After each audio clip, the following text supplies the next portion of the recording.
just like pulse checks. Like, are you alive? Like, do you actually care enough about this? Honestly, no, I think that's actually a huge thing. Like, I care enough to write one. Yeah, it's like I don't really think that they care too much about the content because you can't really say anything at one part. Yeah.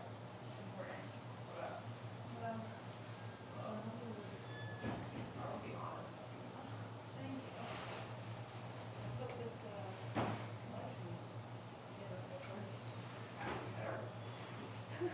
there's nothing bad like controversial. Well, the cutting can't be. So, Like everything else is not. that, I feel like is part of that stuff. You don't think that's the Yeah, no one really cares that. Yeah. So, whatever. Sure. And there are people there who really, yeah. Oh, you make me go. Oh, You're gonna make me go back. it's not go backwards. Like, I need to we need like a small table. Yeah. I think it's just such a. You guys want to open it? I think we got it. This one's actually super light. I think it's a different one. Yeah. The other one was very heavy. Yeah. I was like carrying it and I was really struggling. Yeah, I was for sure struggling. And I knew I've created before in some years. So.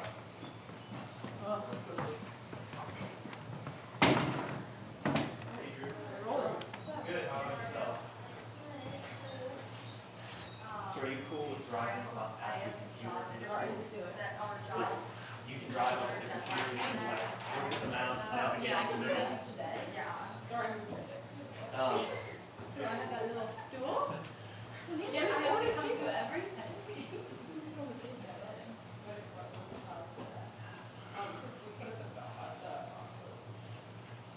The parliamentarians table is back. I Yeah. have to sit in like there. Yeah. Maybe. I just want to. No, I kind of think it's back. Only because I was too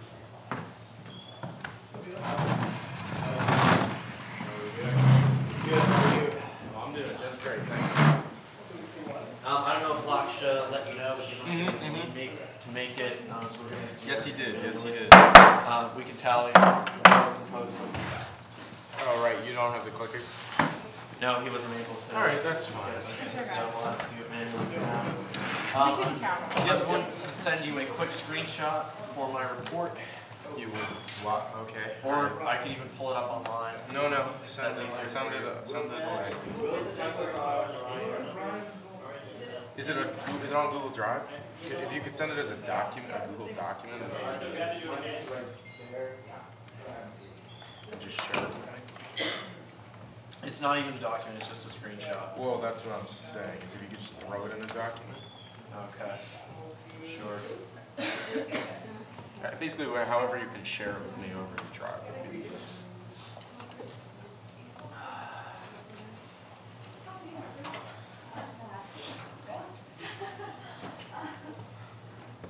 Take this? No, that's okay. You need a stool. Well, isn't that your chair? No. I just said chair. It's not like, no, I don't like really need chairs. Handbook. Share it with Eli. Cousin Bev. That's my name. Alright, you should have it. Thank you.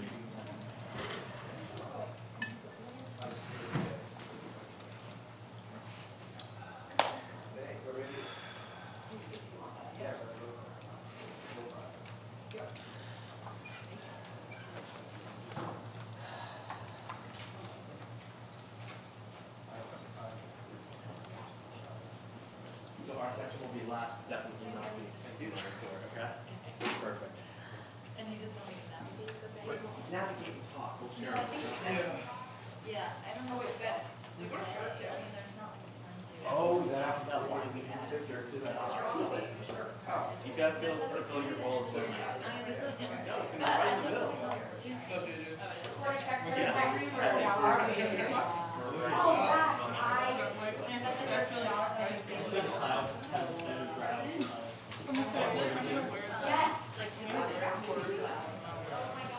I've always wanted to read that.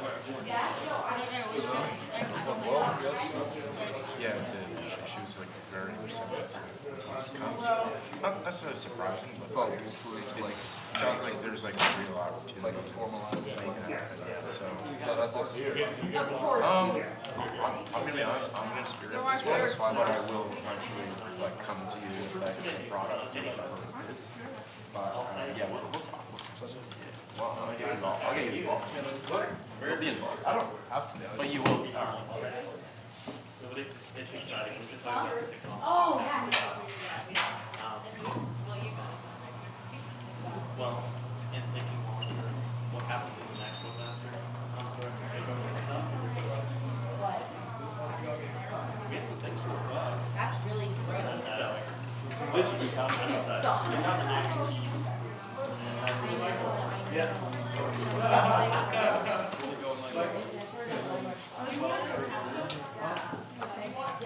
You got it? I got it. Yeah, perfect. Is there a way to project that like light screen? I know I shared a music image.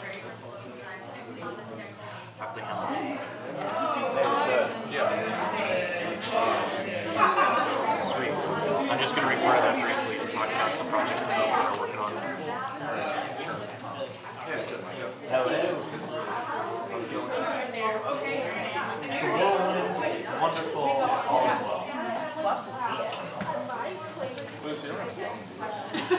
If you can improve it, she doesn't care. Yeah, great. Caffeine. I would say the Wonder Project right now. Literally the greatest thing to get something on. I thought about that. I love your outfit, Emma. Thank you. It's very rosy. It's very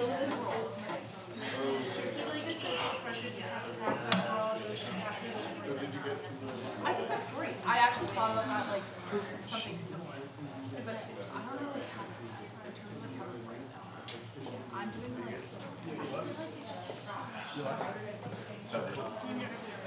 yeah.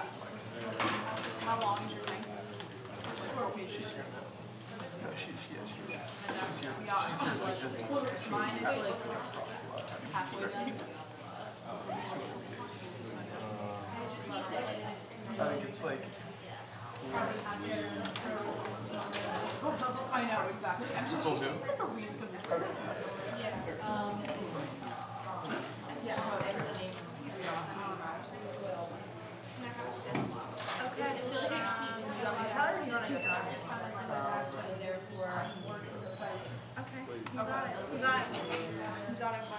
Wait, so are we sure that Well, wait, okay, so it's two absents, because late counts as half of an absence. yeah.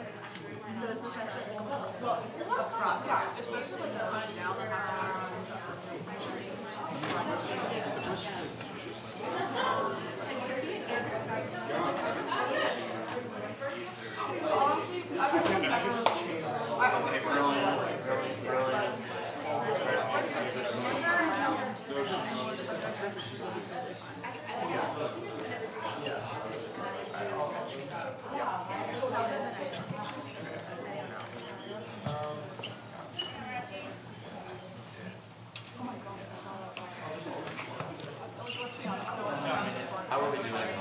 I can do it too if you wanted.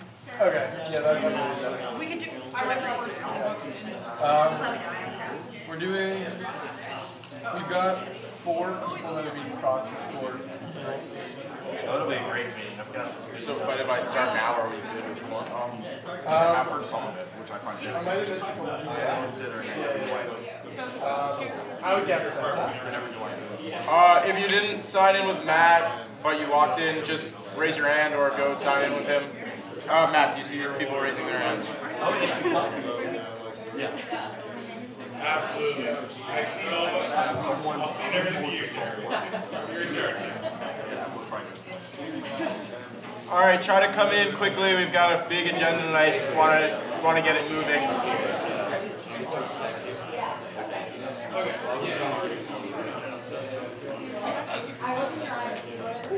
All right, I'm going to go ahead and get started. So just grab a seat and let's get going. All right, the regular weekly meeting of the Senate of Student Government Association is now in session. This meeting is currently being recorded live. Roll call. Work in progress. Hold on. Alright, I'm just gonna call Ainsley. Yeah. Okay. Emma Palmer. Ryan Joel. Yeah. Aya. Right here. Okay. Will Tessa. Dewey. Henry. Ramsey. Okay. Uzma. And Victor.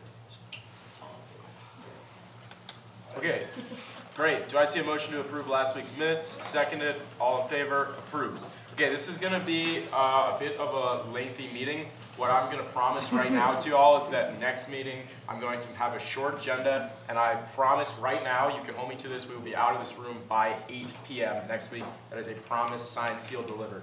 But I would really appreciate your full attention throughout this meeting. There's a lot of important stuff that we're going to talk about, and we're going to also be having one guest speaker. So please, no phones if possible for at least the majority of it. If you have to check every now and then, fine, but I don't really want to see it. Okay, with that, Jenny. Yes. I will give my report quickly. So we have a lot to get through. Just a reminder that if, for anyone new, that you have to fill out the sexual assault training. There are no extensions past Friday, and if you don't complete it, then you can't be in student government. And we will kick you out. Per the email that was just sent out to the student body, the first thing is the ride share, which if you were abroad last fall was one of the most popular things I've seen done in SGA. But we really need help getting that into group meets, because almost every group meet people ask oh, can I get a ride? So just make sure that you're constantly giving people that link. The second thing is faculty and Frank. That was just approved by Dean McLaughlin. So he gave us two $500 chunks to host luncheons with faculty and Frank, to have informal conversations. So the first one of those will be next Thursday. More information to come, but it's in the email that Micah sent out as well. So please sign up and get your friends to sign up. The third thing is that on Thursday we have a panel of women's leadership. So SGA is co-sponsoring with Panhellenic, Colgate Computer Science Women, Colgate Women in Business. There's a lot of clubs. So please spread the word. We have flower and salt desserts, and it'll be a cool chance to hear about women on campus and how they got to where they are. Abby and Dewey are planning Dr. Seuss Day, which is this Saturday at the bookstore. The theme is Oh, the Places You'll Go. If you're around on Saturday, please stop by. It'll be a lot of fun. And the last thing is Congresswoman Scanlon got back to us today, and she's going to come on the 22nd, and we're going to do a brunch. So get excited. It's really great. Thank you, Jenny. Is there someone from the BAC? Hey, how's it going? Hello. Hi, everyone. So we met with 5 groups on Sunday and had 7 slate proposals. We funded about $5,600 in total. Out of the big news, the French club came back with their French and German club trip to Switzerland, Germany, and France. And we've been pretty harsh on off-campus travel this semester, especially with groups where it's not integral to the success of the club, so we denied that, you can see. And then we also, the only big denial we had again was the Colgate Architecture Club. They proposed for brown bags. They had no clear plan for them or dates or guest speakers or anything, so we asked them to reapply when they have more concrete details. Any questions on any of this stuff? All right, thanks. No questions? Okay, thank you. Okay, so Dewey's not here. Elle, did you have anything? Yep.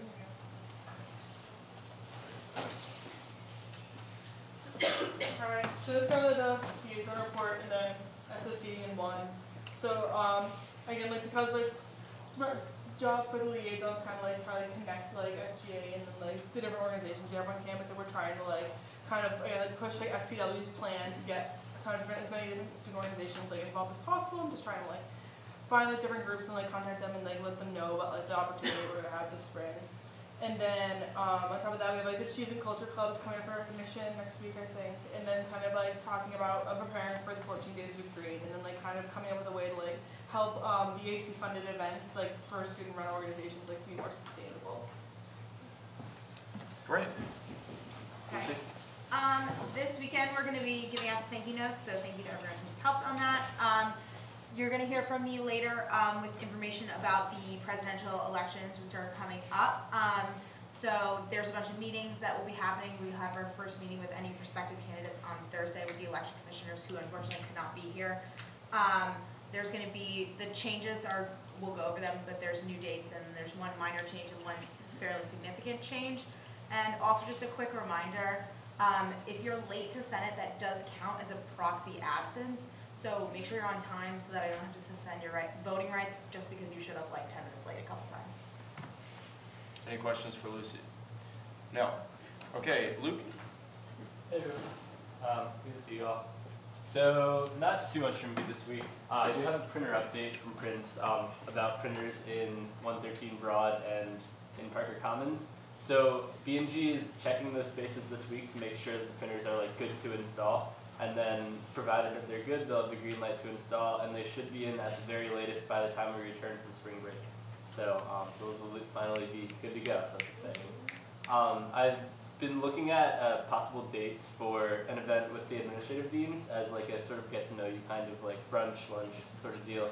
March 28th is what I've settled on right now for the time that would be best. So I'm going to get started with planning that event and like making posters and stuff like that.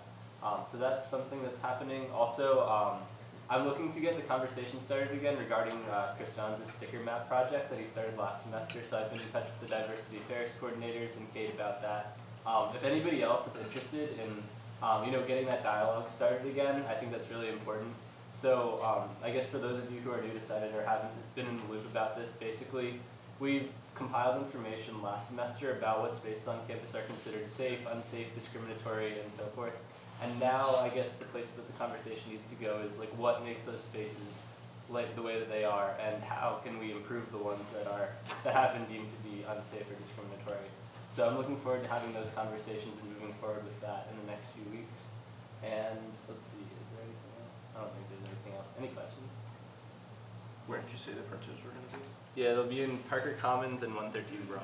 Awesome. So those are the two downhill locations. Also, if anybody has a MacBook charger that I can borrow, that's super cool. All right, awesome. Great work, Luke. Thank you. Okay, Micah. What's up, everyone? Hope you're having a great night. A bunch of stuff for me tonight. First of all, the newsletter is scheduled to go out in roughly a week, so I need content from committee chairs, VP, president, chief of staff, CLC, everybody who holds any significant position. If you could get that to me in 1 week, no later than, because I need a day to arrange it, make it look good, and send it out. I am meeting with ITS on Friday to talk about sustainable printing, to talk about getting an SGA connection on the Colgate app, and to talk about protecting our live streams that are older than 1 year under a password protected page for security reasons.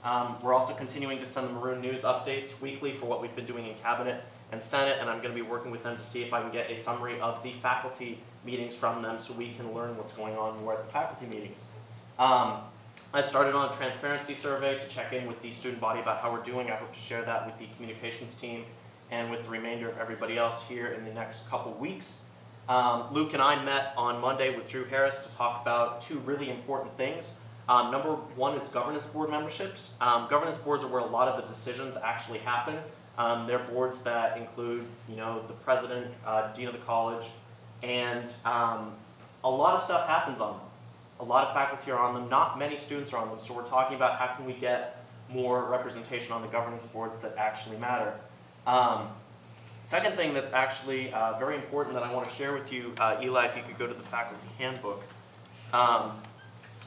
The faculty handbook is essentially official university policy. In a way, you can think of it as something that supersedes our constitution and our bylaws. So according to what our responsibilities are in the faculty handbook, I'm just going to draw your attention quickly to points 5 through 8, which basically allows Senate to request a report from any of the governance boards so that they can be accountable to us. Specifically, points 6 through 8 basically allow us to direct the Student Affairs Board, chaired by Dean McLaughlin, to act on any board matter in their discretion or to report to us. So I found this over the weekend doing a bunch of research, and I wanted to share this with you because I think this is really a game changer for how we can potentially exercise more power with and in some cases even over SAB. We can ask them to reconsider legislation and things like that. What's also very important is point 9. We have the kind of task to elect a committee to work with faculty promotion and tenure to determine student input about how that process should be evaluated. In my experience with SGA and in SGA history, I have never seen this done. So I'm meeting with the promotion and tenure committee on Friday to talk about how we can set this up and how we can get student input involved in promotion and tenure, which is a controversial thing that some faculty have told me about because they think it's a faculty-only thing, and that's traditionally how it's been done. But according to their own handbook, student input is supposed to be involved in the process. That's it for now. I'll report back to you what I learned on Friday. Our bicentennial website is on hold right now because Rebecca, the lady who manages that in the communications office, has been out of town for a week, so I'm going to be meeting with her next week to post more content. And State of the University is also planned for March 20th with President Casey. He also had a change in his schedule this week, so I was unable to meet with him. But we're hopefully going to be planning the details of that, but keep it on your calendars for March 20th. The final item, if we could go to our website and have our webmaster involved in a website tour. We've been working on this for a long time. A lot of big and small changes, but we wanted to walk you through and show you what we've been up to on the website. Where do you want to start? Homepage. So if you scroll down, Right there. we've got the Colgate Instagram featured here, so people can go and just kind of see what we're up to with social media. And then the gallery page has been like more streamlined, so these take you to the actual like folder for the events with the photos. We'll continue to update this, but these were from like last semester and this semester. And then Show off those profiles. which ones? The about. Oh yeah. For Senate, for example, it's complete now with everyone, all 40 members, and then everyone's like, is this gov boards? I don't actually. No, it's the Senate. Oh, That committees just tells you the committee that we're on. has been included. So everyone can look at their beautiful faces. Gov boards have also been added and organized. And then, Micah, do you want to talk about the? Yes, we added 2 important new pages that have been works in progress for a while, but these are all the projects that SGA is currently working on. It's a long list. You can see everybody who's involved in that project. I put their name at the end there so you can contact them via email and a brief description of what this project involves. This is important because it holds us accountable and it shows to the membership and to our viewers what we're working on and how we are actually progressing on that. There may be a couple errors. If you see anything, let me know. Definitely happy to fix this or if I forgot anything. But reach out if you see anything else. Going on to accomplishments. This is what we accomplished in the fall and in the spring. More will be added. There was probably some stuff that I forgot to include just because memory is only so good. But yeah, this is something that we've been working on for a while to make sure that everybody can have access to what we've been doing and just really increase our transparency and communication with the student body. That's pretty much the biggest updates, but. Any questions? I gotta say, you two have really outdone yourself on that. Wow. That is, I actually have not seen that until just now, and I am blown away. Any questions? I'm sorry, can we get another? That's pretty good. That's pretty good stuff right there. Okay, I'm gonna keep mine short, but basically the point is that this is gonna be a really long and important meeting. And so, like I said before, I really would appreciate your attention. Let's do committee reports, and then we're going to welcome the director of the Cove, Jeremy Waddles, to speak for a few minutes. So, starting with AAC, please. Back again. So I have a meeting with Professor Nam to discuss the communications workshop that I mentioned last time. Essentially, she was really interested in it, thought it was very important, so we're meeting to plan next steps. I'm working with Emma and Professor Reese to talk about the core revision. Jenny tasked me with that. I went to the faculty meeting on Monday and heard Reese actually talk about what her plan is for the core revision. She is sending out an alumni survey and a student survey to make sure that they have a lot of input for the core. and she's more than happy to work with Student Voices. We're working on setting up a meeting with her later this week. I am working with the Academic Affairs Board to increase the faculty syllabi on our roster. Currently, there are only 2 for this semester. We have it hopefully scheduled as an agenda item. We've been bugging AAB about that. And I did some research over the weekend to ensure that we actually have the legal basis to ask professors to do that, because some of them complain about intellectual copyright. All the syllabi that we have ever been given are actually allowed to be uploaded and shared amongst us according to the library's copyright license. And in the case that faculty don't really want to do that, we also have a legal grounds to make our own faculty syllabus database and just upload them ourselves through the SGA account. So definitely a lot of ways to make sure that the syllabi get uploaded in ways that they have not done before. But more discussion on that as I have these meetings with people and the weeks go by, but I will keep you all updated. Any questions? Thank you. EAC chairs? Are either of them here? Is there a EAC secretary or a member that would just want to quickly talk about anything new or happening, or should we skip? I guess I can speak. Yeah, go for it, Brent. So we just met last week and kind of delegated who was going to be meeting with who and started compiling like exact people for the Madison County project. We talked to the photography club to work out scheduling times that we would, go about making like our interviews and taking pictures with people, and that's about it. Other than that, we're pretty well busy with this one project. Okay, any help that you will need on that or anything, or is it just going? I think it's okay for now. I mean, talk to Jimmy or Ryan. Okay. They know what I do. Okay, great. All right, thank you for filling in, Brent. GAC?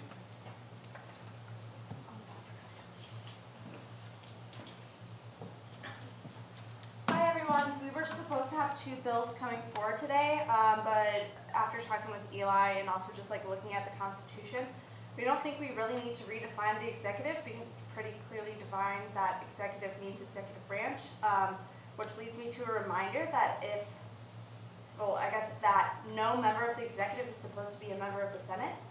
So for the future president and vice president of the student government, just keep that in mind when you're thinking about people that you want on your executive.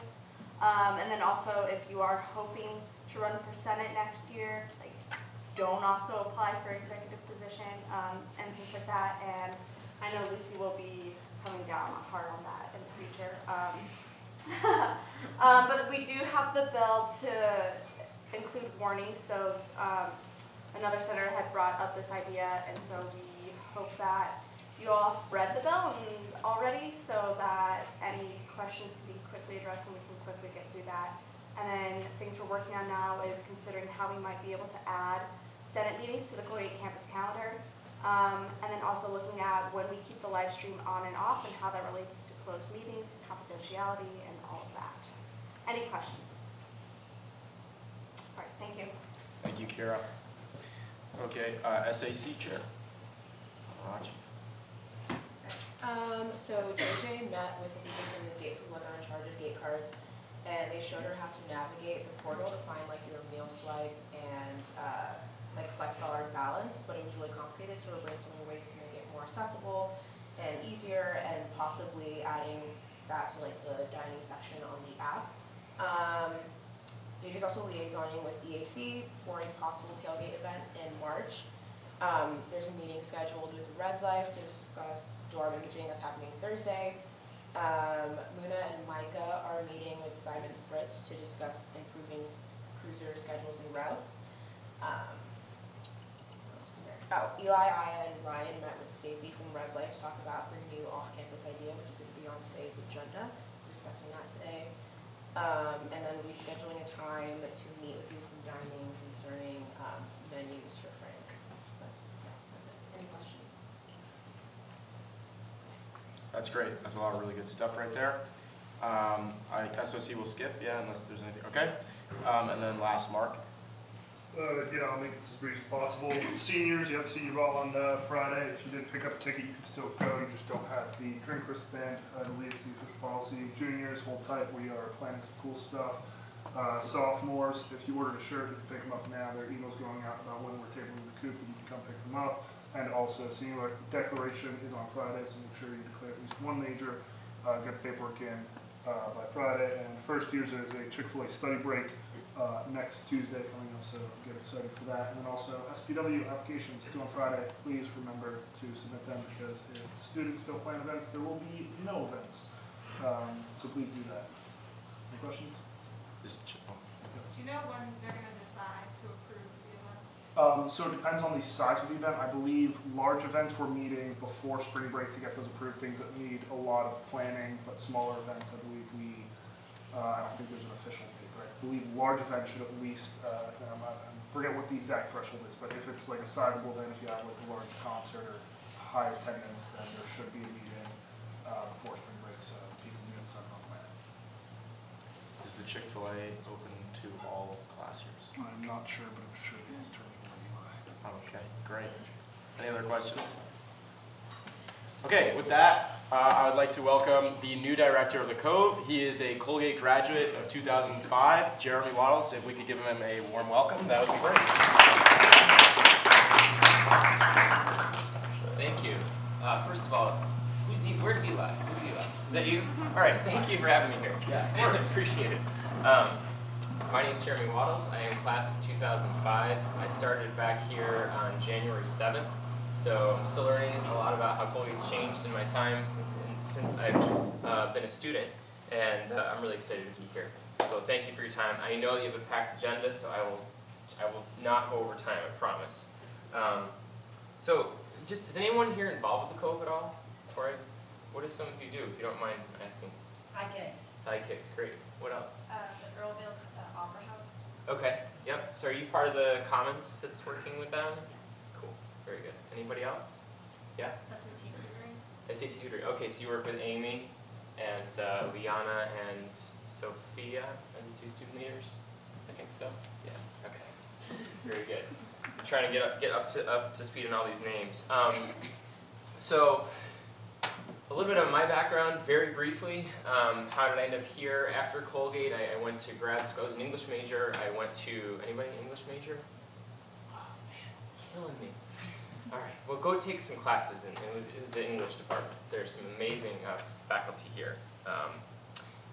After I got my English degree, I went to University of Edinburgh in Scotland and got a master's degree in English. Has anybody been to Scotland? It's a great country. Highly recommend it. Weather, kind of equivalent to what you're experiencing now, so it can't be, you know, whatever, right? And in the summer, it's also beautiful. And then I finished grad school and I was like, okay, I've done reading 800 pages of novels a week. What am I going to do with my life and my education? And so it was 2008. And whoever you were interested in for the presidency, both McCain and Obama were pledging to support expansion of national service, non-military national service. And there's a big call to service at that time. So I came back to the United States after 3 years abroad, and I did AmeriCorps Vista for 2 years at Hamilton College, of all places. And then in 2010, I was hired at Hobart and William Smith colleges in Geneva, and I still live there. We're trying to get our family moved closer to here. So I've had, 11 years of experience in this field of service and citizenship, and that's how I'm here today, and I'm really thrilled to be back at Colgate. Who here has any familiarity with the 13 goals of a Colgate education? Did they talk to you all about that a little bit? Okay. Anybody know, this is a tough one. Anybody remember what number 10 is? That's like impossible, okay. But I thought it was worth a try. So the number 10 in that list of 13, which is like a long list, but it had to be 13 because we're at Colgate, right? Is that the Colgate education, they want to encourage you all to become engaged citizens and strive for a just society. And I'd love to have a longer conversation tonight about how each of you would define that. We don't have time for that. But to me, when I think about engaged citizenship, it's about how you relate to your community wherever you end up, right? So you're at this amazing institution, you're here to further your ambitions and to educate yourself and to explore the world and to travel, and those are wonderful things, and you should do that as much as you can, and it's fine to have personal ambitions. I have lots of personal ambitions I want to do outside of my career, things I want to achieve. But that idea about engaged citizenship is asking you to think about wherever you end up, whether you end up staying in Hamilton after graduation, whether you go somewhere else, what responsibility do you have do you have to the people around you? How are you connected to the people that you live near and with, who may be different from you or not? So in the Cove, we try to, I think that we are a part, we're not the only one who has claim to that 10th goal, but we're a part of that, right? So our part of our mission is involving encouraging students to strive as learners and citizens and be responsible and challenging in their service work. So this is all very highfalutin language, right? What does this mean?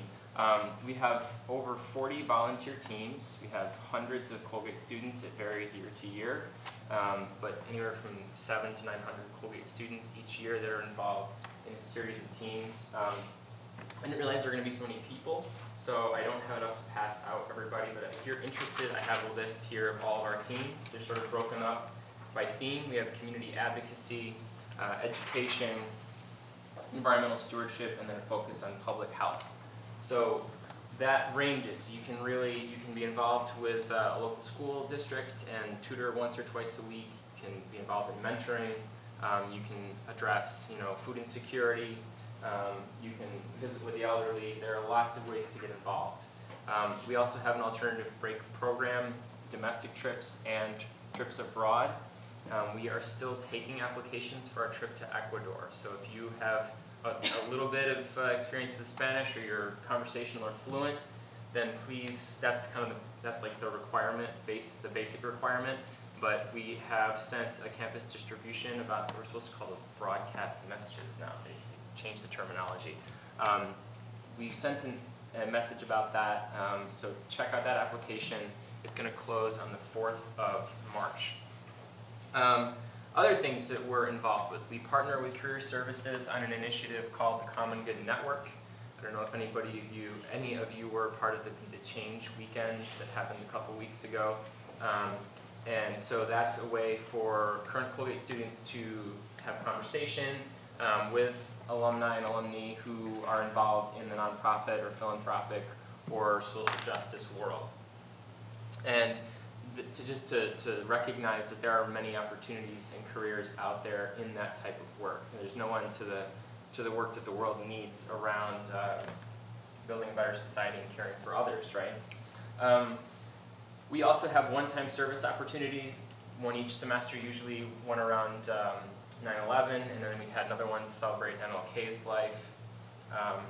And we also are involved with reaching out to local high schools and bringing kids to campus, whether it's through the SAT program that was already mentioned or through the high school seminar program. So we try to get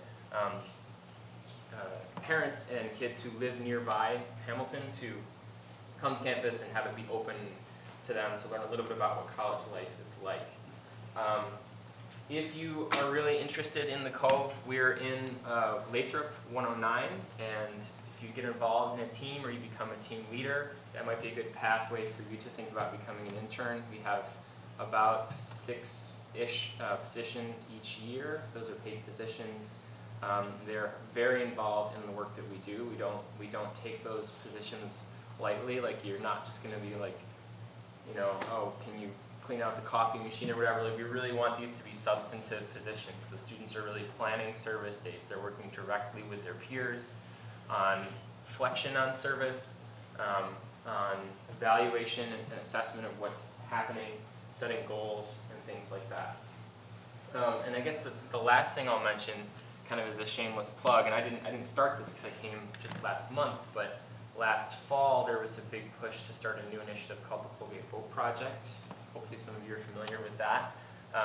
And we are working with those students in that club to try to really improve voter education and turnout at Colgate's campus.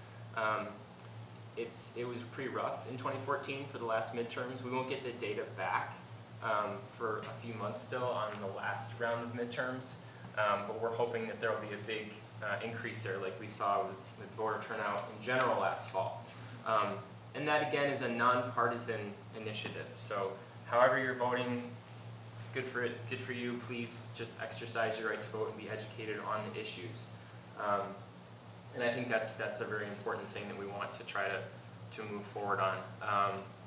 So I've been babbling a lot, but I just wanted to share the many things that we do. Are there any quick questions before I hand it back to your lengthy agenda? Okay. Please come and visit. I want you to know that our door is open. Yeah, go ahead. Sorry, I was just going to ask as a general question, if there was any particular way that you felt SGA could help the code in any of its initiatives, or just simply, you know, advance your cause of volunteerism and outreach? Can I get back to you in like a couple months? No, that's a great question. I appreciate it. I would just love to sort of spread the word that the Cove, we have this Foursquare philosophy. I can pass this around if you're interested. We want the Cove to be more than direct service. Direct service is really important, and we want to make sure that, for example, if there's a need to, you know, package school supplies or serve meals at a soup kitchen, that we address that. But service should be more than charity, right? We should be asking critical questions and reflecting critically on what kind of society we want to live in, right? So the other parts of our approach are, can this impact student growth and this ultimate big question of social change? So I would love for you to sort of think about, are there ways that you and your peers can connect to those questions, come to us with ideas? How can we work together with you or other offices or student groups on campus?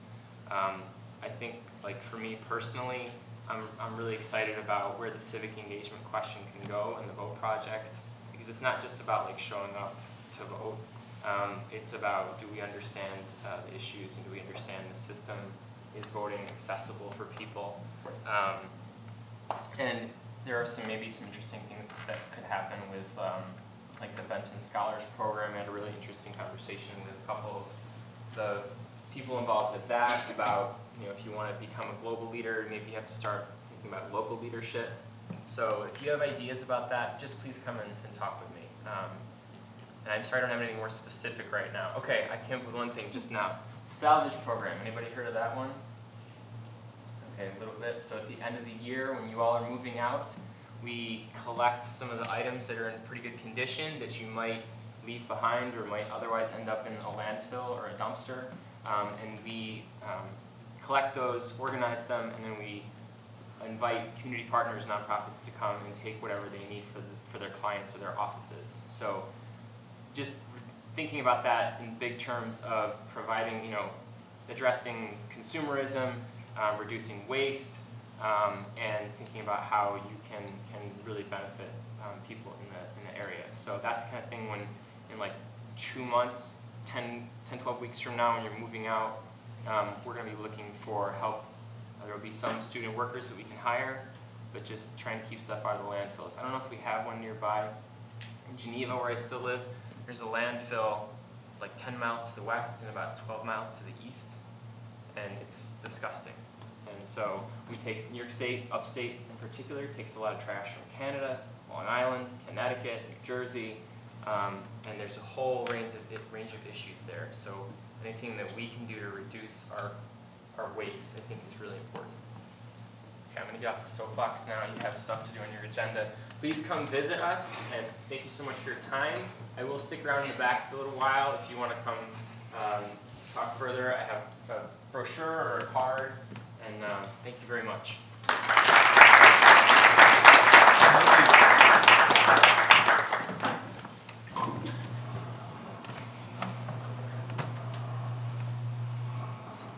Yeah, so if you want to grab any of that information, feel free to, you know, get up and grab that. If not, Jeremy, if you wouldn't mind, you could leave that in the back, and then if anyone wanted to look at it.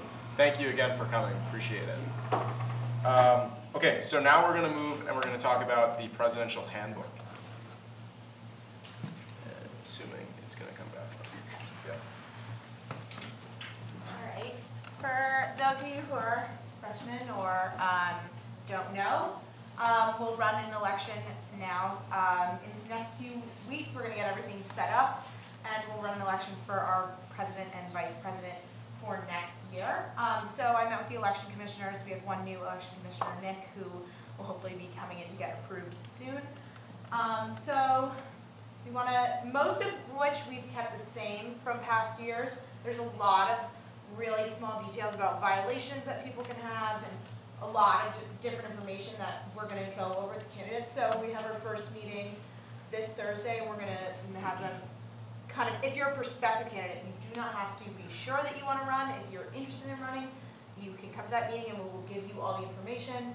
And then by like March 6th, it's time to kind of figure out what your campaign, if you're actually running, get your campaign team together and start getting going. And then it's going to be a long ride and we're going to have a lot of meetings. But this is, you know, pretty much all these meetings are the exact same, just dates are slightly changed. In terms of like changes from the past, if you want to, I don't know if you like to. This is the first big change. So in the past, a campaign team was 13 students. So that we've cut the number of general agents in half, just because campaign teams were getting really large, and there's definitely been a push for that in the past few years. So we felt 5 was still enough. You still have a campaign team with 8 people, so we thought that that was an appropriate amount. And also the other slight change is we just changed the wording. So for that third bullet, campaign manager, originally it was chief of staff, but we've changed it to campaign manager. So this person you're picking doesn't actually have to be your chief of staff if you end up getting elected. So it's a good way, if you wanted to have a senior run your campaign, you could do that, because then you could just pick a chief of staff later. Or if you just wanted to, if you had a campaign manager and, you know, during the campaign things didn't go so well and that you don't want them to be your chief of staff, you're able to then go and pick a different chief of staff. Any questions on that? The other big things that you want to talk about? I mean, so for those of you who are confused, obviously there's going to be a presidential election to replace Jenny and Jenin. And so every year when this happens, we get to approve the handbook, meaning the rules by which the election will unfold. So in here, hopefully you've looked at it. If not, you know, now's your chance to ask questions or look at it. There's rules about how much money they can spend, how many people can be on their campaign. As Lucy just said, it used to be 10 agents, I guess. Yeah. Now cut to 5. There's like rules about social media. There's rules if you commit a violation, what kind of penalties can come about. There's just a lot of printing. You can't use a campus printer. There's just a lot of different like little rules. So hopefully you've read it. But we haven't changed too much. Just a couple of things. Are there questions, particular sections that people might want to look at? Yes, Senator. Does it say that you can't post on social media? You can post on social media. You have to take the post down once voting period starts. So you can put a Facebook profile picture, but just once the voting period starts, you need to have that down. Otherwise, you'll get a violation. Is that new? That's new. That was there last year. Yeah. So no. So it says that they can remain up, but that you just can't. You just can't post something new. Oh, okay. I think like people change like cover photos. Yeah. Yeah. Was there another question? No. Yeah. Yeah. I noticed that the campaign team went down, like the number of members that are allowed. Can you talk to me about the rationale behind it? We just talked about that, but I'm happy to go over it again. The thought was that these campaign teams have been too large in the past, and that people haven't, like with 10 agents, there isn't enough, like, if you have 5 agents, then you're hopefully picking people who are really committed to your campaign and who are really going to be there. And it just got really large and chunky, and people just picking kind of random people to try to fill some demographic on campus. And I think that there's been a push on this for a while. I've heard a lot about it, having never been on a campaign team myself. So I think that having 8 people on a campaign team seems pretty reasonable, and especially if you're going to have multiple candidates running, it seems like if you had 4 candidates running, you'd have over 40 people involved in campaign teams. Like, that seems like a lot of people. Yeah. I know that may seem like a lot of people, but I feel like this gives some people like a chance to get involved in the Senate that may not otherwise. Like, I just wanted to voice that opinion quickly. I mean, this is not Senate, so this is like for your campaign team. It's more like this is someone who's working with you for your presidential election. It doesn't have to be a senator. No, I understand, but it opens the door to student government. That's my yeah. point. It kind of could engage people that may not otherwise, and I feel like this may. I think that's a fair point. I mean, I'm technically supposed to be We could, impartial on this, so we can talk about it, and you guys can voice how you feel about that. We changed it because that had been the general consensus, and the general feedback that we've gotten. Is that something that people want to have a conversation about? Like, we could do a quick, like, 2-minute caucus about how many agents there are. Could be good just to also have a caucus for new senators. A caucus is where you discuss something, and there can be allocated speaking time, and this would occur before a vote. Yeah. Can we just elaborate on the definition of what agent is? Like, are they any campaign volunteer, or is that like a really important like role above just volunteers? Well, I mean, you're really going to be more heavily involved in the campaign. You're out there campaigning with whoever it is. You have a fair amount of responsibility to the people that you're running with. I've never served on a campaign team myself, so I'm not probably the best person to speak to on all of that kind of thing. But it's just generally the feedback that the reason we changed it is that in the past few years we've gotten a lot of feedback like that it's been too big. But you can feel free. This is friendly. If you guys have a caucus and decide that you don't agree with that, then we can talk about changing things. Yeah. Where is this feedback coming from? I've heard it from a lot of different sources after the past presidential election where there was only one candidate. So, and then there was a huge campaign team like going all about. I mean, again, this is a friendly amendment, and you're free to have a caucus and talk about it. That's just what we had heard in the past, and there's been some pushes to cut things down in general, just so that people are more involved. Yes. We can make a caucus. Is that a motion? Yes. How long would you like the caucus to be? 2 minutes. And would you like speaking time? Yes, like 30 seconds? 30 seconds, yeah, that's good. Is that seconded? It is. Do I see any other motions? Seeing none, we will vote on a... Moderated or unmoderated? 30 seconds. Yeah, it's moderated. Do I see any other motions? Seeing none, all in favor of a 2-minute caucus, 30-second speaking time? Raise your hand. Okay, it's approved. I'm going to start a 2-minute timer. Aya, since you motioned, you have the floor, or you can wield it, starting now. I was on a campaign last year for Jenny and Jenin, and even though there were like you mentioned, like people were being picked from like different parts of campus, I thought it was really helpful because before the campaign started, like we all got together and like Jenny and Jenin asked us all for our opinions on like things that we needed to change on campus. So it was more like getting information on what needed to happen and like hearing voices from like different like niches on campus. So like I thought it was good. Okay. Yeah. Cool. The only one thing I will say in favor of like lowering the number of agents is it might help increase the number of candidates that actually run, because like it might make the criteria easier for a campaign team to come. It might make it a little less overwhelming to someone who otherwise might not run for president. And just because someone's not an agent doesn't mean they can't still help out with the campaign. It's just that then it's less of a commitment for like the overall campaign. Just make it easier to start. Bryn. Do that as it may, I think it's important to remember that you don't have to meet the 8-person quota. So if you have like a core team that you think is great, you can still do that. And furthermore, I think that if you have more agents, you have the potential to, like you said, like have more people's views represented on your platform, or more representatives for different demographics across campus. Colgate's becoming a more and more diverse place every day, and I feel like if you limit it to 5 agents, you can limit like the points of views that you have on your campaign team.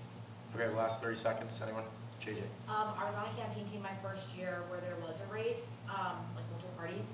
It is important to keep in mind though, with the more people, there's also more potential for conflict, and that was a problem my year, for speaking honestly. So like, I think there are arguments for both sides, but it is also important to remember that these races are contentious. Okay, with that, the caucus has elapsed. Do I see any other motions? Cole? Motion to vote. Okay, is that seconded? It is. Yes. Do I see it? Okay. Point of inquiry, yeah. Yes. Why did they choose 5? Like, was there any? I think that was just like I think we thought in the discussion it was me, the 2 election commissioners, and Abby. there was just a thought that 5 was still an adequate number to, get things done, and it was like, I mean, it's a good, nice, like, even number. It's not like we're having 7, which we thought would just be weird. I mean, I guess we could do, basically, the deal is, this has to pass today in some form, so we can talk about how we want it to pass, but we need to get it approved so that we can get moving on to this election. Yeah. Wait a minute, great. This is friendly, right? This is friendly.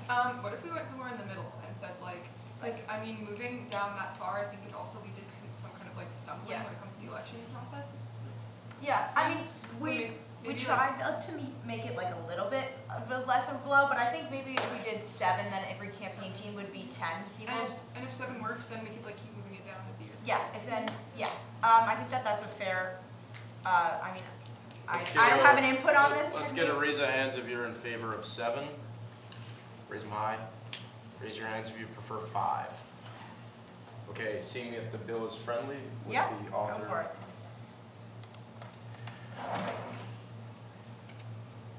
Okay. What did I do? What?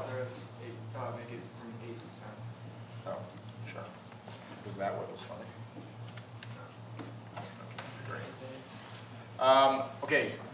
Any other? Yes. Okay, is that seconded? It is. Do I see any other motions? Before we move into vote, there's nobody else has any other.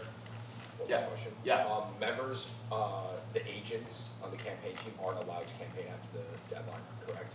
That's still in place? Yeah, we didn't change that. So, okay, seeing no other motions or comments, all in favor of a motion to vote? Okay, passes. We don't have clickers today, sorry, so we're just going to do hands. So Micah is also going to count the hands, so please raise them high. If you're in favor of passing the election handbook, please raise your hand. All in favor?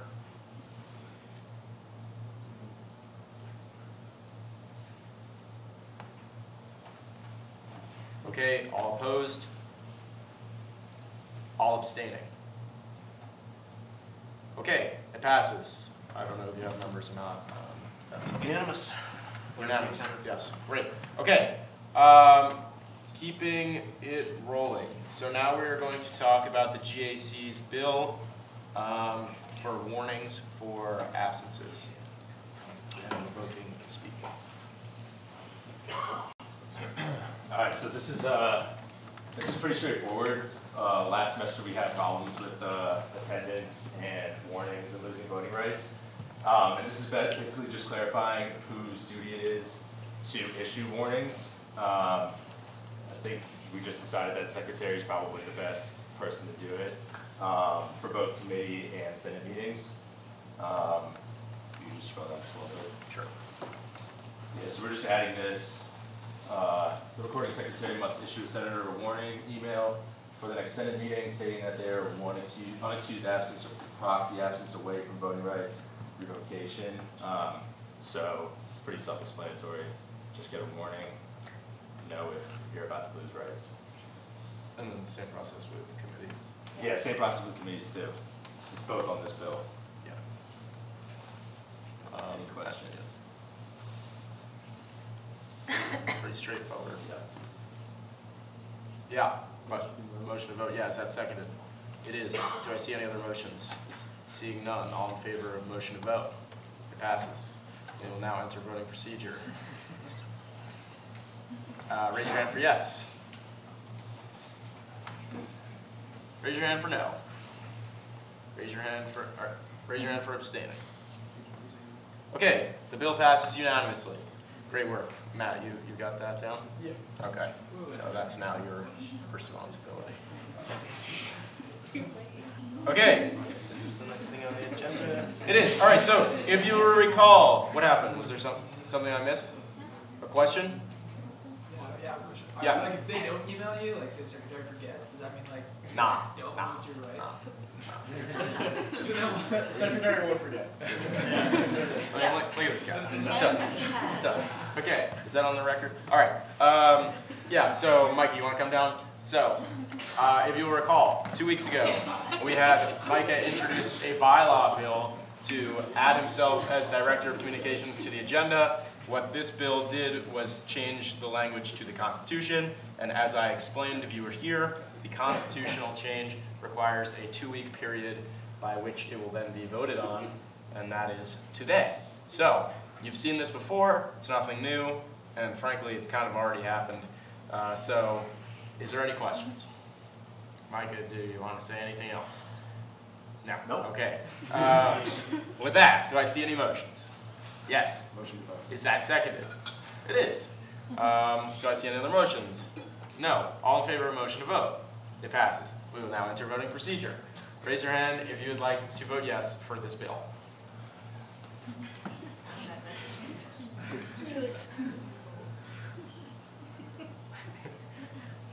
Raise your hand if you'd like to vote no. Raise them high. Sorry. No. If you'd like to abstain. Okay, so all yes except for one abstention. Wow, we are really flying here. Okay. All right, so really good on time, actually. All right, so as Amarachi said during her committee report, today, no, that's not correct grammar. Sorry, Aya, Ryan Zollner, and I met with Stacy Millard, who is the Director of Residential Life. And as has been kind of floated for the last couple weeks, we have been looking into possible changes to off-campus housing. So, I have made a brief PowerPoint presentation. It is only 4 slides, including this title slide. When did you make this? I made it in the last 2 hours in the library. Okay, basically, for those of you, since half of the body here is underclassmen, I just feel like it's important that we break down what exactly the current off-campus and upperclassmen housing options are. So, in the left, you can see that the off-campus lottery is one option. There's currently 250 spots. The school has essentially committed to this number remaining the same, at least for the foreseeable future. It's obviously only open to seniors, and currently it is an entirely random lottery. You put your name in if you want, you don't have to, and the school will select and they will put a wait list. And sometimes students may get it, but they may say, oh, I don't have the financial means, or I would prefer to live on campus, and so then they defect to the wait list. If they do that, that simply goes in the same random order. So at no point is there any external influence on the process, entirely random. There's also on-campus housing, obviously, and one process that we wanted to specifically call out was the fact that there's interest group housing for on-campus. So if you're a junior or a senior, you can apply to live as an interest group. So currently different organizations and clubs can access this particular application where they can demonstrate that they are a member of what is deemed by Res Life or Residential Life to be an interest group, and then they can be placed in a particular house or on-campus property. So this had us thinking, what if such a similar idea could be applied to off-campus housing? So how would this look? This is where Ryan, Aya, and I, and some members of the SAC started talking about what you may call a 2-tiered model. So, in addition to what will remain the same as the random spots, so there will continue to be a majority of the process as simply you put your name in and you may or may not get it, totally random. But let's say if 50 spots, or however many numbers, the number is arbitrary, but a small portion, a select portion, was granted and put aside to interest groups, the same kinds of groups that would be applying to the on-campus spaces. And so they would be able to apply, and CLSI and Residential Life would together be able to say, these groups, they are demonstrated interest groups and they warrant a separate application process for off-campus housing, and that would be separate from the random lottery. So we then asked the question of what would qualify as such an interest group, and I have met with Drew Harris, Dean McLaughlin, and now Stacy Millard to talk about this, and the idea that seemed to have been most prominent was tying it directly to CLSI tiers. So there's obviously, as we've talked about, 5 tiers, tier 5 being the highest.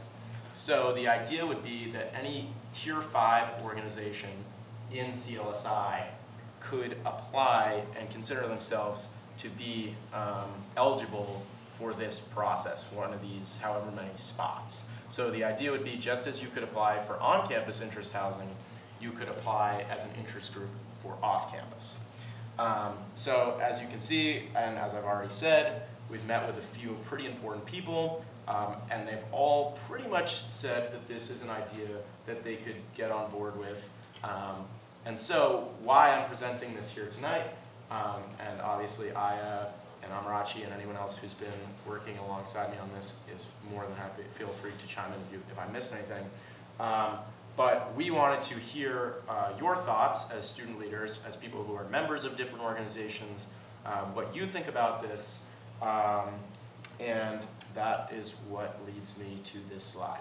So first, obviously, I'd like to hear reactions, thoughts, and I would say that this is a pretty big change if it happens.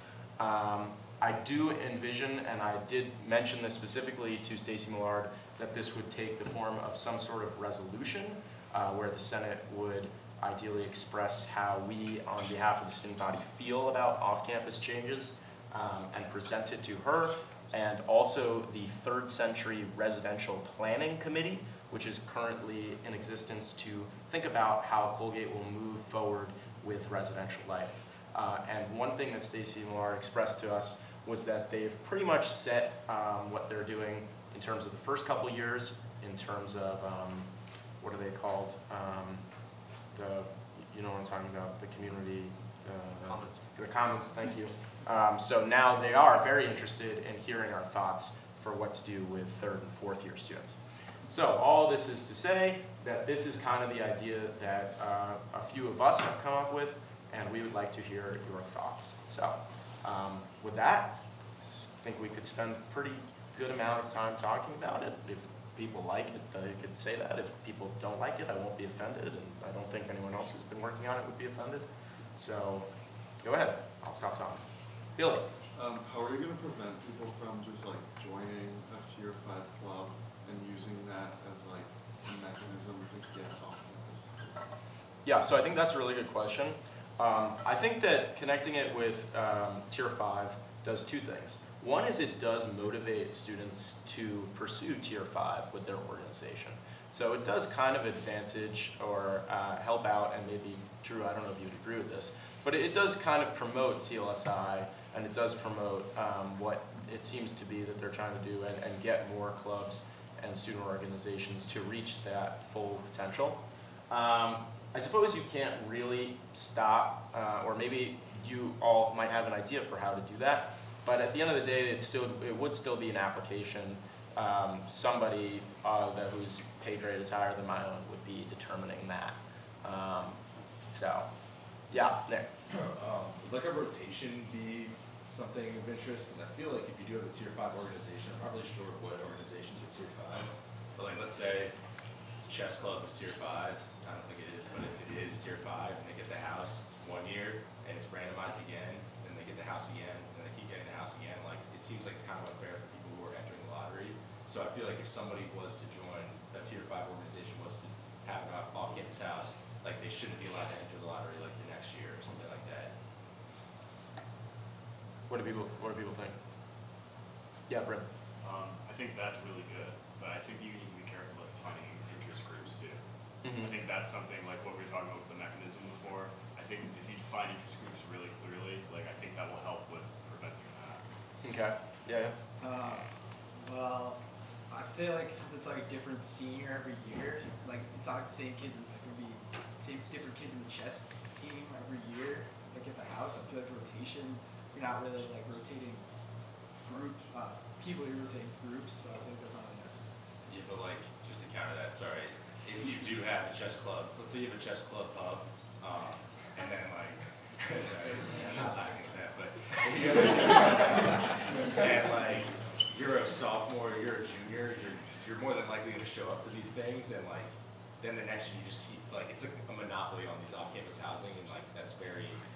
Well, I would like to say, I appreciate the chess example, but I would like to say, like, I guess Drew maybe will be able to shed more light on who exactly can access Tier 5, but when this was first kind of formulated, we were thinking more of like religious, ethnic, cultural groups, and then maybe like frisbee team or rugby team, or groups that really have an established presence on campus and can demonstrate through the application that they are truly an interest group and would truly be advantaged, truly be benefited through a system like this. But they lack a specific social, an on-campus social place, if that makes sense. And I don't, and you're right, you're all asking good questions. I don't really know how to phrase it best so that organizations, perhaps the chess club shouldn't really qualify for this. So maybe tying it to the tiers is not the best system, or maybe chess club shouldn't be a tier 5. I don't know.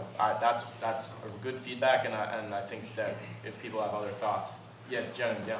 I think that tying it to organizations, I think the biggest part of this I see is just safety, and in which that like groups that are put in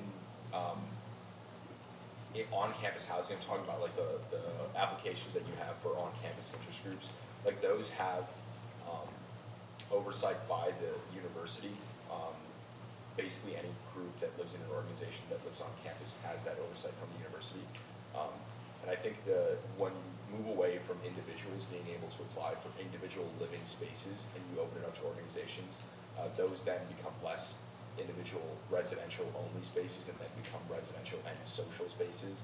And when that comes off campus, you're leaving the jurisdiction of campus safety and you're opening it up to the Hamilton police. That's really like what I see as a concern is that safety, and it's I mean this school has a deep history of organizations that aren't really organizations that have social events, and opening it up to them having spaces that are available for that. I just see a security concern because you're moving away from the jurisdiction of the university. Yeah, no, I think security is definitely relevant. I mean, the counterpoint to that would be that this would potentially diversify the social options and kind of potentially create alternative options to what currently exists. And one might say, which is something that Dee McLaughlin has expressed, that the current options are posing a lot of some dangers. But I do think the security point is really a point. It's interesting that Stacy Millard didn't comment on that today. I think that's good feedback. Yeah. I think like theoretically this is really good, but I think the problem with talking about this in terms of like off campus is for like interest groups per se, is that off campus is really expensive in comparison to living on campus, and I think like financially that disadvantages a lot of students who wouldn't be able to like necessarily like pull that money in a group to like get a house. And yeah, so that's why we have here and ensure on-campus options remain, so that. Yes, but then does that mean that like a group is applying and one kid doesn't like let's say can't pay for like can't like pay their part for a house? Does that mean the entire group has to live on campus? Like I just think I don't know. Like is there like it would be interesting if there were like an appeals process to like get some sort of like funding or something, but I don't think the university would ever fund off-campus living. Like if there were like a kind of scholarship deal, because I think like the point of off-campus housing is like literally when you move off came last semester or last year you talked about how it was like to put the best or like put quote unquote like 250 of like the most like well-behaved students essentially in the town. It's like I think something along the way that he phrased it, and like maybe there's like a scholarship deal where like just the university helps out with like kids living in situations like that. I don't know. I just think that it kind of gets a little discriminatory when it comes to financing. Yeah, that is something that's also been raised. I think that's kind of a separate thing in itself, and I think it's a good idea. Maybe some sort of financial, maybe we can see if financial aid that's given can also be applied to off-campus. Could be something that SAC could look into. I don't know, but it's also a consideration here. Absolutely. Luke. I think Jenna raises a good point about security, and I think also too it's worth thinking about the fact that once a house is sort of like institutionally registered as like belonging to an organization, like if something were to happen like to that house, like the whole organization could face like consequences or so forth. But like now, like if there's a house, it might be like a bunch of seniors that happen to be in an organization that have a house and use it for social purposes for that organization, but the house isn't like registered to that organization, which might like lead to some issues, like if anything like bad were to happen at a social event and so forth. So that's just like something to think about. I don't know what we would do with that. Another thing is, I don't know if this is necessarily like, if it would be right to include them, but I think athletics would be upset that they're not included in this, because, I mean, there are a lot of athletes, particularly athletic teams, that aren't allowed to like join Greek letter organizations. Like they depend on off-campus houses to be able to like have social spaces. Yeah, that's really good feedback. Yeah, yeah, I think that's good. So would you say like that, including the language to say tier 5, and I mean, how do you think, if this was the proposal, how do you think you could implement that? I'm not totally sure. This is the first time I'm seeing it, so I don't know how athletes would. I can go take it back to athletics and see what they think. Yeah, that's great feedback. Yeah. Yeah. Just to counter an earlier point, I obviously haven't talked to every person who's living on campus, but consistently, like, I'm gonna save $900 over Colgate, and it's cheaper. It's like consistently cheaper than Colgate, and it's way nicer housing. So I get kind of grossed out by Colgate forcing us to live on campus, to charge us more for worse housing. And then when like we do good in the community, like I like being a part of the community, like I really love giving Halloween candy to kids, and especially since it's only seniors, I think if we're doing a resolution, we should say that we're like pro more people getting off-campus housing, and I don't see it as like discriminatory for financials, because consistently you can find way cheaper, better housing off campus. Okay, I think that's a good point. Yeah, I just say about the resolution for more spots. I think the school is pretty set on this number, and I'm not sure that they're, especially with the investment that they've put into more housing up, I don't think they're going to budge on 250. But I would, if this does become a resolution, I would certainly be interested in trying to have language that cements that number, which is something that this body has talked about in the past, is to make sure that they don't try to continuously decrease that number. Would that be something that would be good? Yeah. Other comments? Yeah, Kira. Had you thought about like developing a co-op program rather than this? I don't know. Can you elaborate a little bit? But, I guess I don't know a ton about co-op programs, but just like it's people who like live together. A lot of times they'll have like some value or something that they're centered around, and they do like it's really like communal living in the sense that like everyone shares with cooking and cleaning responsibilities, and that helps reduce costs. For one thing, yeah, I mean, if I don't know a ton off the top of my head, but if that was anything that I could talk to you more about.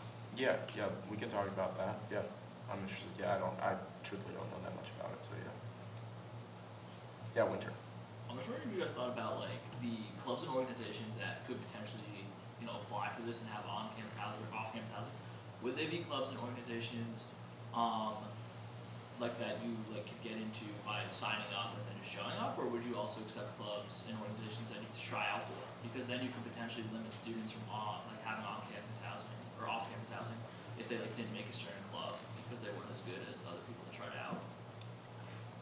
That's a good point. That's a good point. I will say for any of this, if you're on the outside looking in for this particular, for the however many smaller, this is only going to be hypothetically one component of off-campus. The idea of it isn't that every single student at Colgate would be eligible for this. It's for those that don't already have access to other on-campus spaces, and that is the main initiative here, I would say. But if people think that this isn't, people don't like it, then it's not going to happen. You know what I'm saying? Mike, yeah. Is SGA a tier 5 organization? Drew. SGA is not a CSI organization. So there will not be a SGA house. What else? I mean, if people want to discuss, would people want to just discuss openly rather than asking me questions and I try to respond, or What are people thinking here? Anyone? You could also tell me that you don't want to talk about the second one. Yeah, Kate. What if we tabled this for after, like, when Luke has a discussion with the athletics, groups and things like that, and kind of got a little bit more specificity on it, and maybe come back and, like, work out this, like, kind of the premise of it. I certainly think that we will be revisiting this in the future. So if there's nothing else that people want to say, then yeah, we'll move on. But just as like a general matter, I would love to get any other feedback and comments, because I would like to continue working on something like this with other members of SAC and people that have been involved.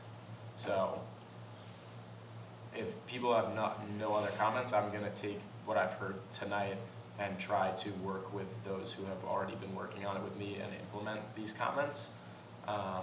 So I guess I'll do like a last call for anyone who has thoughts. Okay, then we will move on. And if this is something that you're interested in, you have something that you didn't want to share like in the big group, but you think I should know or the people involved should know, please come talk to me after. If this is something that we move forward with, it would be a pretty big initiative, so I would really appreciate any and all opinions. Okay, this is the last thing that I wanted to do tonight, and I just kind of wanted to revisit this document and the things that we talked about as we approach spring break and kind of check in with everyone. So, I don't really know what the best way to do this, but I do know that when I put this on the agenda, I wanted to get everybody up and talking again like we had done in the first couple of meetings. So I think if you remember who you met with in the first meeting, if you could gather back, did we do committees or was it kind of like a random assortment of people? It was random, right? Yeah, so if possible, why doesn't everyone get up and try to find that group again? Please.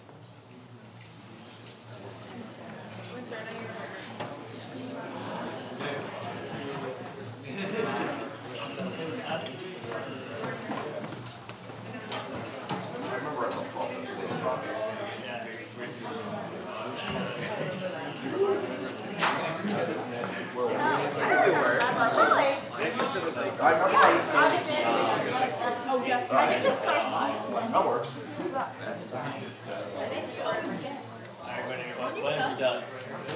Yeah, so why don't you just start by talking to each other, report on any of these things that you've been working on, talk about some of the progress that you've made, and then we're going to regroup and talk about it together.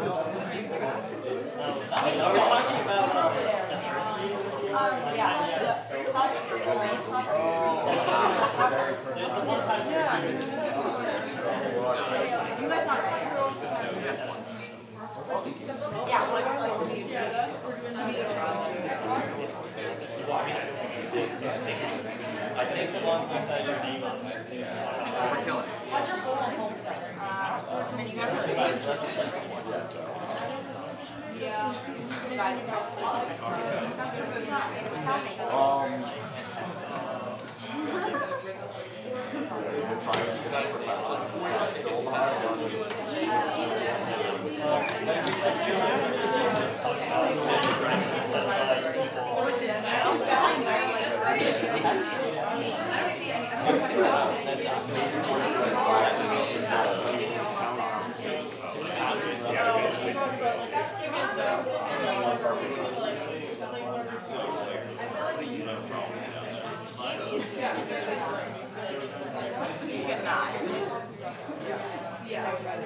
Okay, let's do it like this.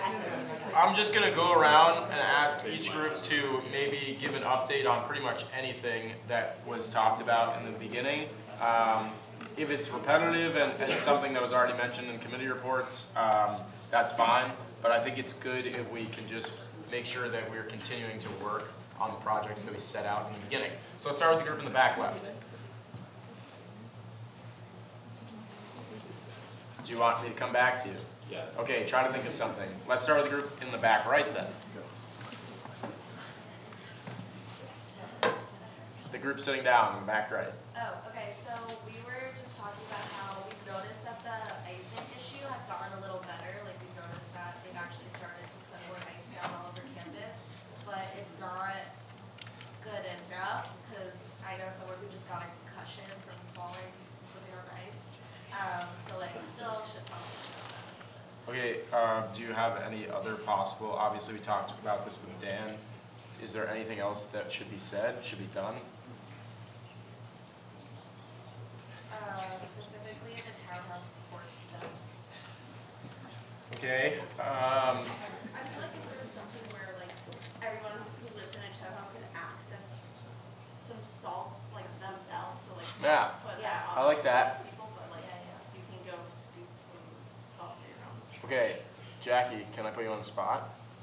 Sure. Would you be willing to send an email to Dan saying that this has been a problem and that one potential solution would be if he put a massive bag of salt in the communal area of the townhouses? Sure. Okay, so I'm going to put you down for that. And that should be great. Okay, thank you. Is there anything else you wanted to add, or is that it? That's it. Lovely. This group.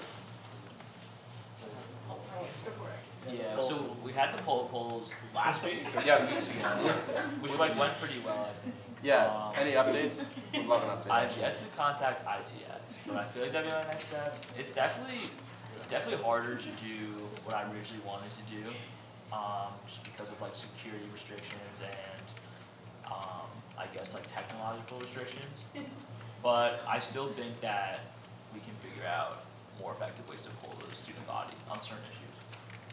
Okay, all right, so that will just be something that you'll continuously be thinking about, and maybe reaching out to ITS would be a good first step. Yeah, unless there's other people like within like other organizations, because they're just like the technological side of it. So that's only Kira, one did you side. want to comment on that? Yeah, this was something I brought up before, is that we need to figure out how people are going about their survey, like what their survey methodology is. So I think that's part of it. So what might you suggest? Oh dear God.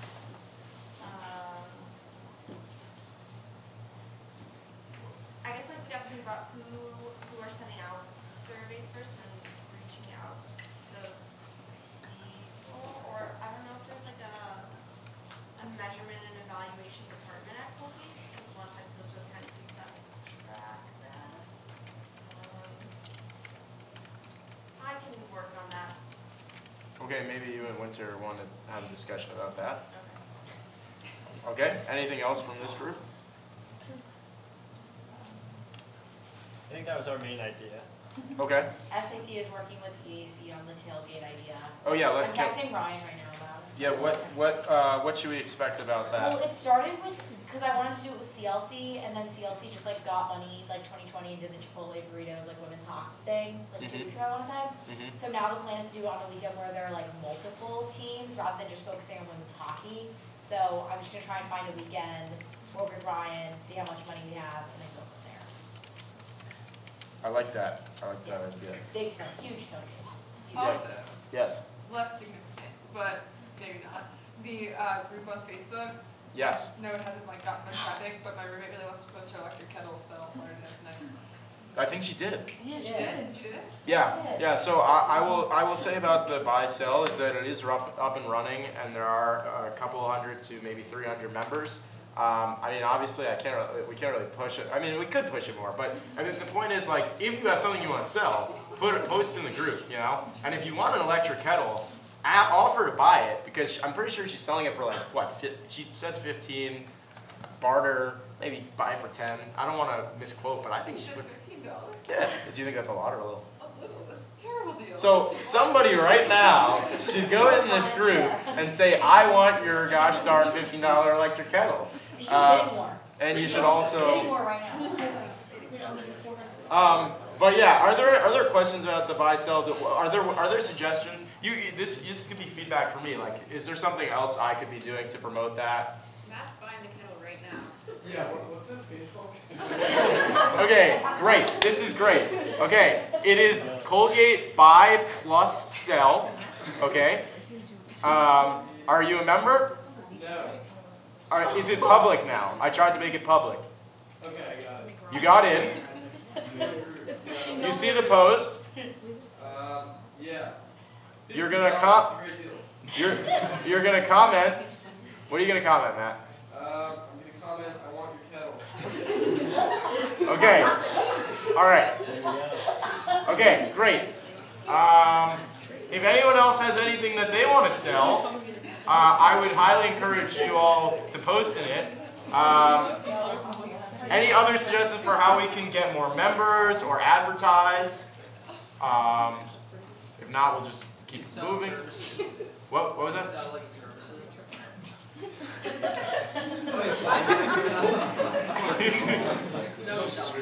Like what? Like snow shoveling.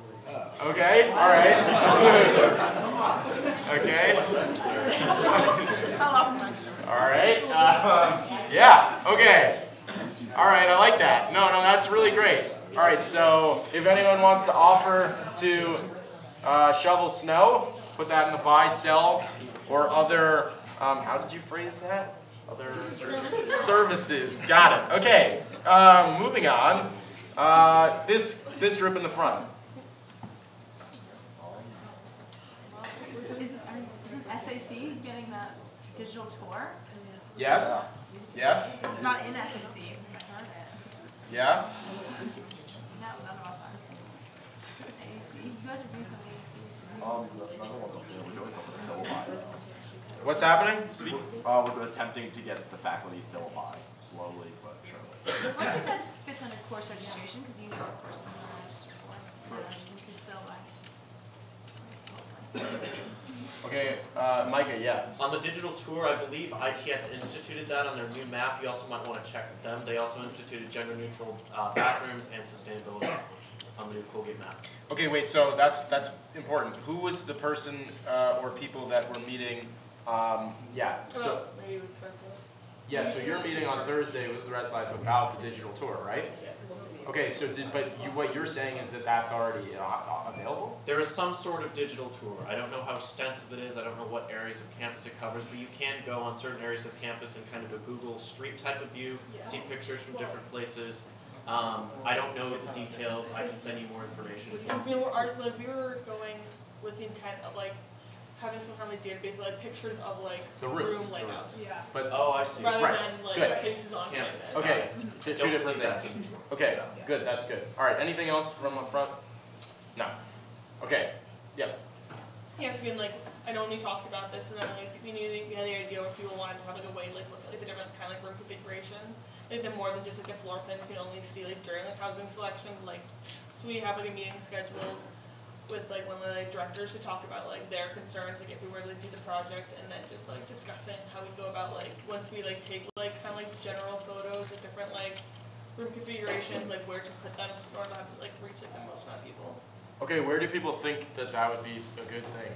Let's say that you wanted to live, you're a sophomore and you're trying to decide whether you want to live in Curtis or in 113 Broad. Where would you go to see those photos? Yeah. Housing portal. The housing portal, okay? That could be more secure too. If you're concerned about security, if it's on the housing portal, you have to have Colgate. Okay, what if you were a freshman and you were trying to figure an incoming first year, and you were trying to determine what dorm to preference? You don't preference. Holy. Okay. All right. So this is great. So housing portal. All right. So you are going to mention that in the meeting, right? Oh, this is so good. Okay. All right. Anything else from that group? Okay. So. I'm working on the cruisers. Yeah. I mean, well, you two are working on a lot of really good stuff. So, but then. Yeah. Thank you. Yeah. So did you want to add any more specifics or no? No, I mean, if anybody has anything that they want specifically to change about cruiser scheduling or anything. Actually, yeah, does anyone have, this is a good time. Any cruiser comments? Yeah. I feel like there should be one from Parker Apartments and University Court to the gym. Because there's no direct route there and you have to get a ride or I like a gym cruiser. I'm a fan of that. Which is kind of the antithesis of the gym, but it's cold. Or to go past the gym through Cutting or something. Yeah. Anything else? Yeah, Kira. I also think it'd be nice if there was a reverse route. So if you're at the library and you want to go back to the apartments, you don't have to walk 5 to 10 minutes there. Okay, yeah, Kate? Yeah, also, that's going on that note, if you live in the apartments and you are taking a cruiser down the hill, like your best bet is to take like the co-host cruiser, because it actually gets you there sooner and drops you at the stadium, which is like, makes no sense, but it's what you have to do other than go through wait Somac for like 20 minutes. Okay, so yeah, so this is an interesting concept. So like, basically, what if there was like a couple cruisers that were, well not a couple, but some cruiser lines were distinguished as up the hill lines, and some cruiser lines were distinguished as down the hill lines? Maybe almost like an express route or something like that, like just because sometimes at certain nights, like there's some stops that the cruisers will stop at for like 10 minutes that no one. I've always been a fan of an express route that has 2 stops, only 2 stops. One at Frank and one at the bookstore. That's and it runs. I'm not an underclassman anymore, so this doesn't advantage me at all. But I've always thought that there should be at least First one. it steps instead of Why? It's in the middle of campus. Yeah, but Frank, you know, trying to get fries or cheeseburgers. Okay, yeah, but I've always thought that was a good idea. But anyway, anything else? Cruisers. Last call. If anyone is so inclined to go to this cruiser meeting, I'm sure they would be. So a couple things on that. Simon Fritz and a representative from First Transit will be there. They didn't want a huge group, undefined term, but Muna and I are going. It's in case 511 tomorrow at 11:30. Let me know if you want to come. We'll get you there. Okay, and if there's any other ideas that come into your mind, I think that they are more than welcome to represent us in that meeting. 110%. Thank you, Micah, for that endorsement. Okay, all right, so last group then, right? Is that the last group or are there 2 more? Yeah. Yeah, so you go up a little bit, you see that Yeah. the eating disorder week, so contacted Maddie, our boy, he's coming next Thursday, 3/7, 5:30 to 6:30, Little Auditorium. Wait, say that again, Little Hall Auditorium, 5:30, 3/7, right, that's a date, March 7th, it's next Thursday, it's gonna be sick, everyone should come. And it's at 5:30, you said, right? Yeah, but wait a minute. Okay, he's gonna check. 5:30 to 6:30. Okay, is there a poster? You get a poster? Well, we're making those now. Okay, good. Yes.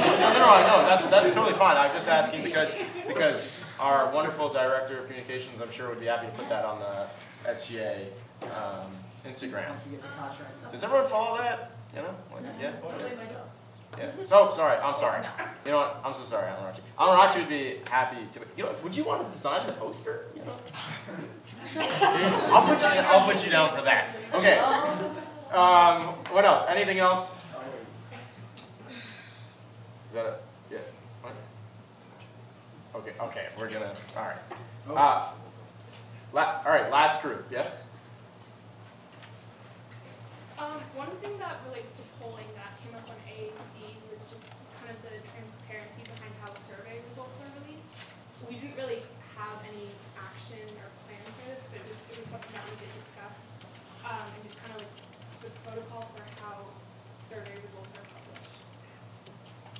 Okay, so I will comment on this. First thing that you'll all be happy to know is that I don't plan on inviting any other speakers to come except for one, and that is Dean McLaughlin, okay? And he will be coming, and he may or may not be joined by Stacey Millard from Res Life, and he will be talking about the results of the residential life survey. So, for starters, we'll be getting those results. The second thing that I'll add to that is when he comes, a logical question that someone may ask, and I would encourage someone to ask, is, this is great that you're telling us these results. What is the protocol for the student body figuring out results from things like this? So that would be one suggestion that I may comment. Winter. When was the survey actually taking place? Jenny, do you know when the survey happened? I was abroad. I think it was September. Okay, so what have they been doing with these results? So Dean McLaughlin is a busy guy, and he is going to come. I believe the date, it will be March 26th, which I think will be our second meeting after break. So he's going to come. He'll probably be the bulk of the agenda because he'll be telling us all about it, and I'm sure that you will all want to ask a question to Paul McLaughlin, whether it be about that or pretty much anything else on campus. So I don't know what he's been doing, but that would be an interesting way to phrase that question if you ask. Yeah. Other things? Other last things?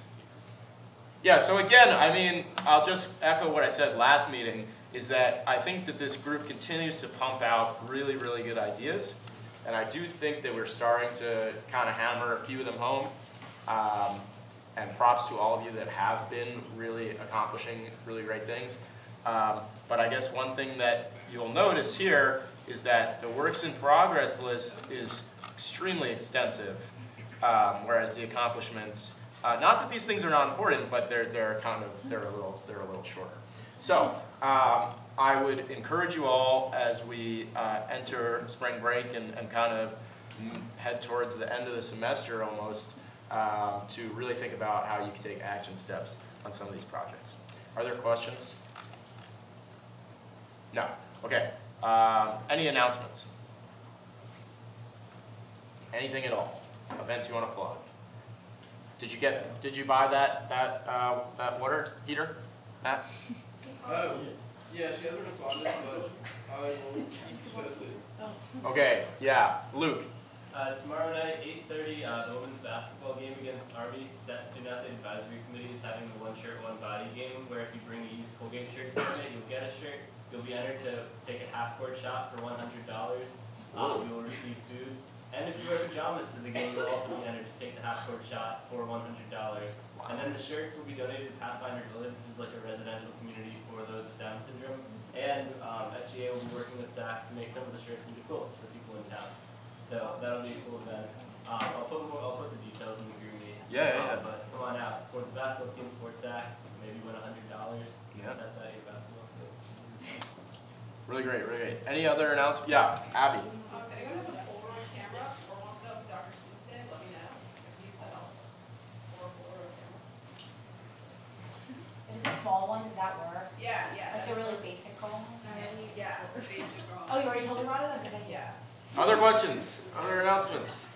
If not, Yeah, so, Jenny just reminded me, Maddie didn't sign the contract yet, so, like, I wasn't actually supposed to tell you guys, but, like, so, like, keep it on the down low, but, like, it was an SGA update, so it's fine, but, like, don't spread the word yet. Sign wrong. all right. Maddie, if you're out there watching. Okay, any other things? If not, the chair would be in favor of motion to adjourn. Seconded. All in favor. Okay, like I said, good, you're free to go. Like I said, next week, please try to come. I know it's midterm week. I promise you will be out of here by 8.